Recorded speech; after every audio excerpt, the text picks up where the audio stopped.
የዓለም መሪዎችን ስናስብ ምን ትዝ ይለናል? ትላልቅ ውሳኔዎችን የሚያሳልፉ ፕሬዝዳንቶች፣ ነገስታት፣ ጠቅላይ ሚኒስትሮች አይደል?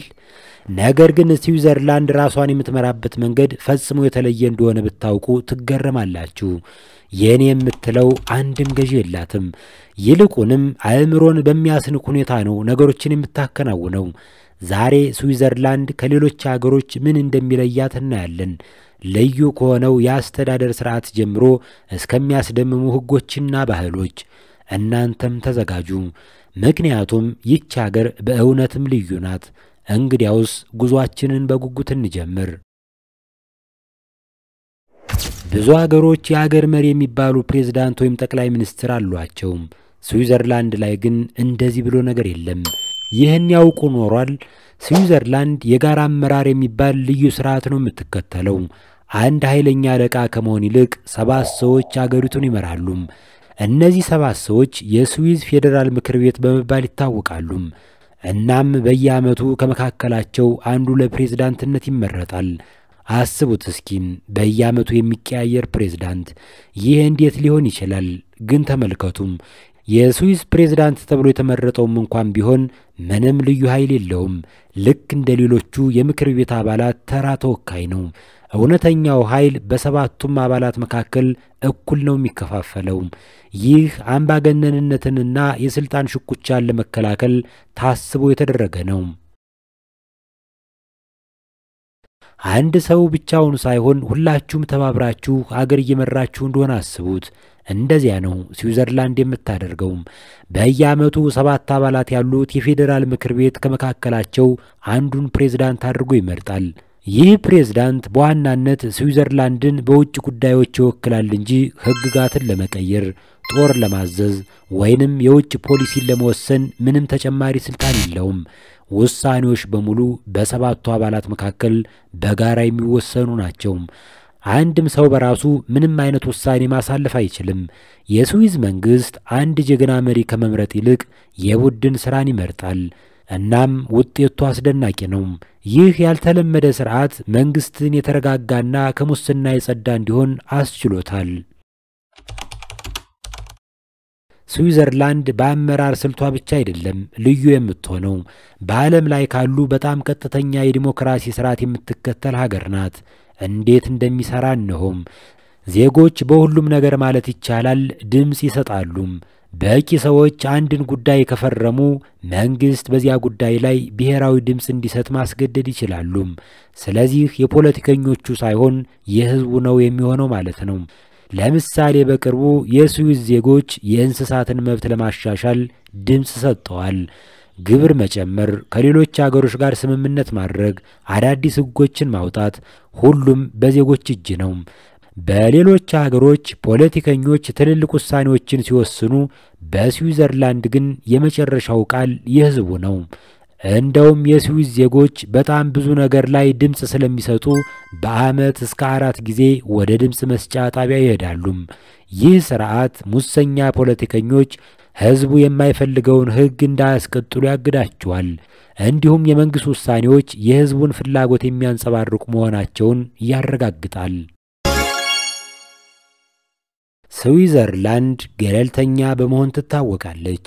ከ1815 ጀምሮ በምንም ጦርነት ውስጥ አልተሳተፈችም።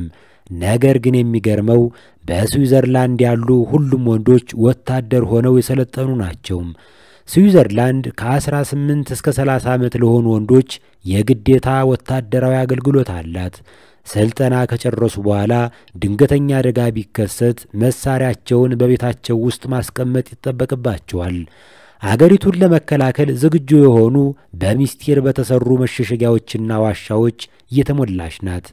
ስለዚህ ስዊዘርላንድ ከጦርነት ብትርቅም በዓለም ላይ በደንብ ከተዘጋጁ አገሮች መካከል አንዷ ነች። ሰላምን ትወዳለች፣ ነገር ግን ሁልጊዜም ለጦርነት ዝግጁ ናት። ስዊዘርላንድ ራሷን ለመከላከልና ለመጠበቅ ከፍተኛ ዝግጅት አድርጋለች። ከ300 ሺህ በላይ የተደበቁ መሸሸጊያዎች መኖራቸው እውነት ነው። እንዲሁም አንዳንድ ቤቶችና ትምህርት ቤቶች የኒውክሌር ጦርነት ቢከሰት ህዝቡን ለመጠበቅ የሚያስችሉ የመሬት ውስጥ መጠለያዎች አሏቸው። አገሪቱ ሁሉንም ዜጎች ለማስጠለል የሚያስችል በቂ ቦታ እንዳላት ይታመናል። ስለዚህ ስዊዘርላንድ አስቸጋሪ ሁኔታዎች ቢፈጠር ራሷን ችላ ለወራት በምድር ውስጥ መኖር የሚያስችላትን ዝግጅት አድርጋለች ማለት ነው።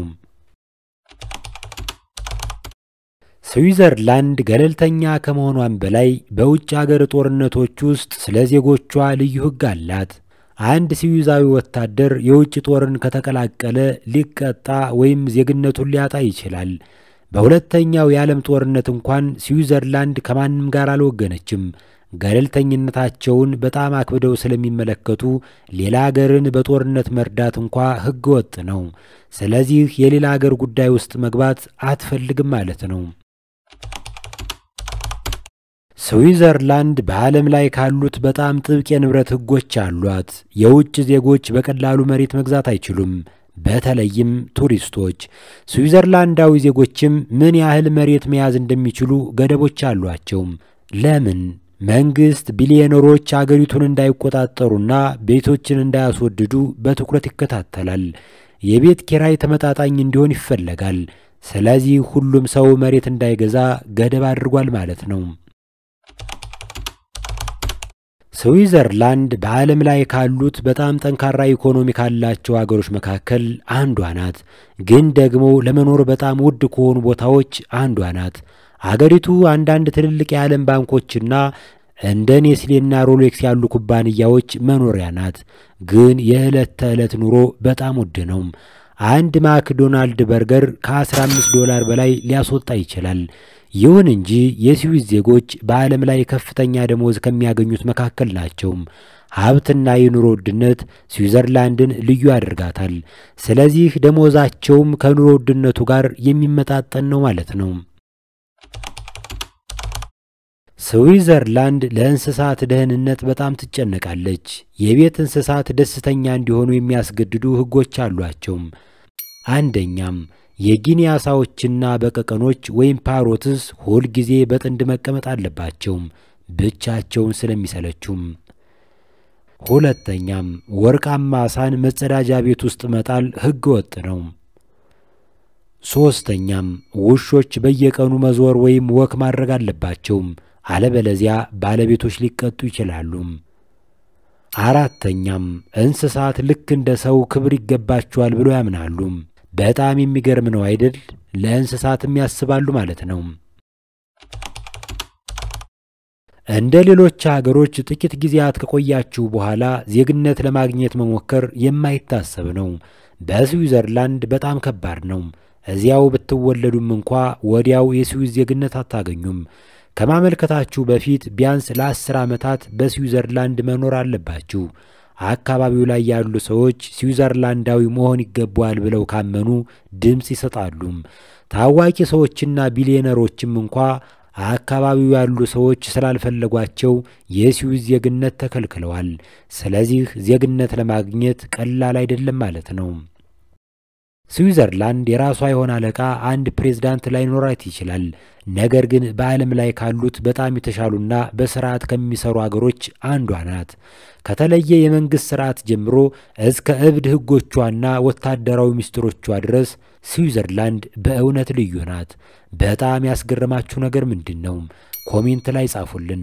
ቪዲዮውን ላይክ እንዲሁም ቻናሉን ሰብስክራይብ ማድረግ እንዳትረሱም። ምክንያቱም በቀጣይ በጣም አስገራሚ በሆነ ቪዲዮ ስለምንመጣ እንዲደርሳችሁ በማሰብ ነው። ስለተከታተላችሁን እናመሰግናለን። ቸርን ሰንብት።